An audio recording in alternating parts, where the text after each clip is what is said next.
Breaking news చూద్దాం.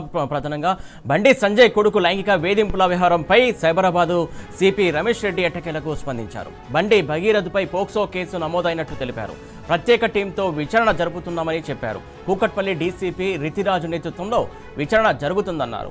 పారదర్శకంగా విచారణ జరుపుతామని, ఎలాంటి ఒత్తిళ్లకు తలొగ్గకుండా విచారణ ఉంటుందని సిపి రమేష్ రెడ్డి స్పష్టం చేశారు. అయితే పోలీసులు విడుదల చేసినటువంటి ప్రకటనలో బండి సంజయ్ కుమారుడి పేరు ఎక్కడా ప్రస్తావించలేదు.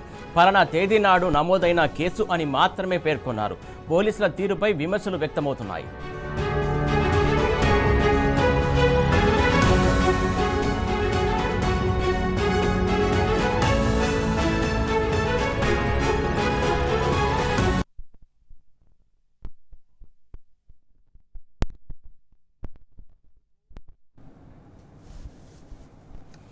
బ్రేకింగ్ న్యూస్ చూస్తున్నాం. బండి సంజయ్ కొడుకు లైంగిక వేధింపుల వ్యవహారంపై సైబరాబాద్ సిపి రమేష్ రెడ్డి ఎట్టకేలకు స్పందించారు. బండి భగీరథపై పోక్సో కేసు నమోదైనట్టు తెలిపారు. ప్రత్యేక టీంతో విచారణ జరుపుతున్నామని కూడా చెప్పారు. దీనికి సంబంధించి పూర్తి అప్డేట్స్ మా క్రైమ్ బ్యూరో చీఫ్ భాస్కర్ అందిస్తారు. భాస్కర్ చెప్పండి.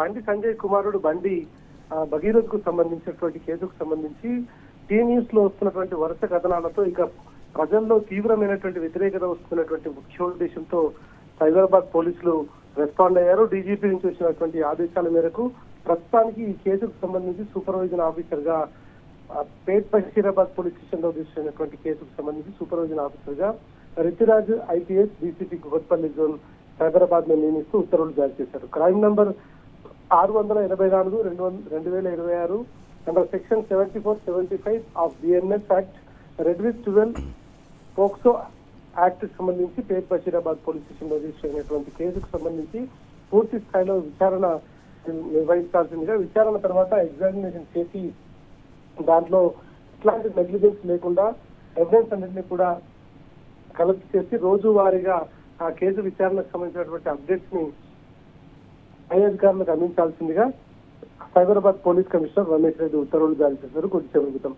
ఈ కేసుకు సంబంధించి అనేక రకాలుగా ప్రజల నుంచి వ్యతిరేకత రావడం, బీఆర్ఎస్ పార్టీ తీవ్రంగా దీన్ని వ్యతిరేకించడం, కేంద్ర మంత్రిగా ఉన్నటువంటి బండి సంజయ్ కుమారుడు బండి భగీరథ్ పైన వచ్చినటువంటి అనేక రకాలైనటువంటి బాలిక పైన జరిగినటువంటి హరాస్మెంట్ కు సంబంధించినటువంటి ఈ ఇష్యూకు సంబంధించి కేసు కూడా రిజిస్టర్ కావడం, గతంలో ఆయన వ్యవహార శైలి పట్ల ఆయన చదువుకున్నటువంటి మహేంద్ర యూనివర్సిటీకి సంబంధించినటువంటి పరిధిలో దుండిగల్ పిఎస్ లో జరిగినటువంటి ఇష్యూస్ నేపథ్యంలో బీఆర్ఎస్ పార్టీ దీనిపైన సీరియస్ గా ఫైట్ చేసింది.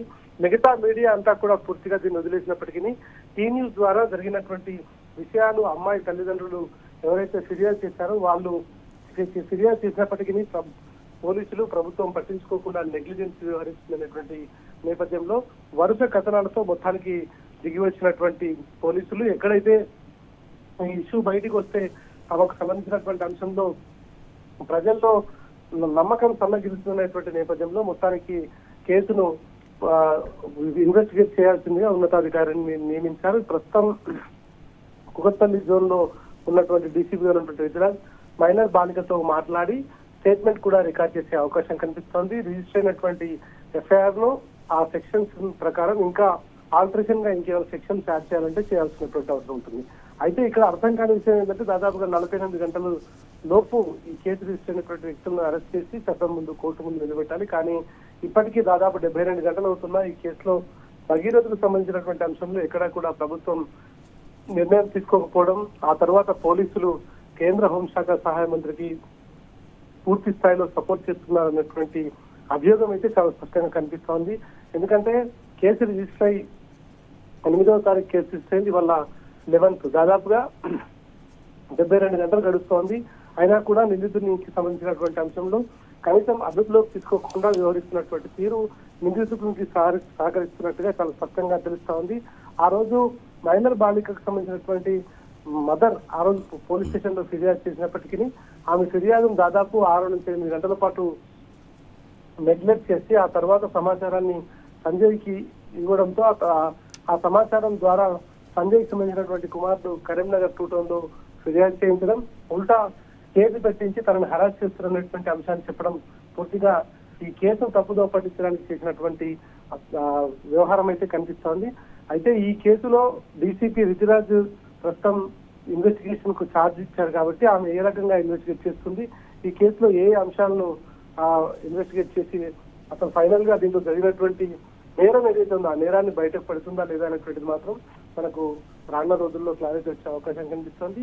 ఈ అంశంలో బాధిత మైనర్ బాలికకు న్యాయం జరగకపోతే మాత్రం ఖచ్చితంగా బీఆర్ఎస్ పార్టీ కావచ్చు, ఇటు సోషల్ మీడియా కావచ్చు, పూర్తి స్థాయిలో బాధితురానికి సంబంధించినటువంటి అంశంలో అన్ని నిజాలు నిగ్గు తేల్చాలని ఫైట్ చేస్తోంది. గత కొంతకాలంగా బీఆర్ఎస్ పార్టీ చేస్తున్నటువంటి ఫైట్ కావచ్చు, టీ న్యూస్ ద్వారా అందించినటువంటి వివరాలు కావచ్చు, వీటన్నిటి నేపథ్యంలో అయితే పోలీసులు ప్రస్తుతానికి ప్రత్యేక సిట్ ఏర్పాటు చేశారు. ఆ సిట్ ఏ రకమైనటువంటి దర్యాప్తు చేస్తుంది, ఏ అంశాలు బయటపడుతుంది అనేటువంటిది మాత్రం రానున్న రోజుల్లో బయటపడే అవకాశం కనిపిస్తోంది. Right, thank you Bhaskar.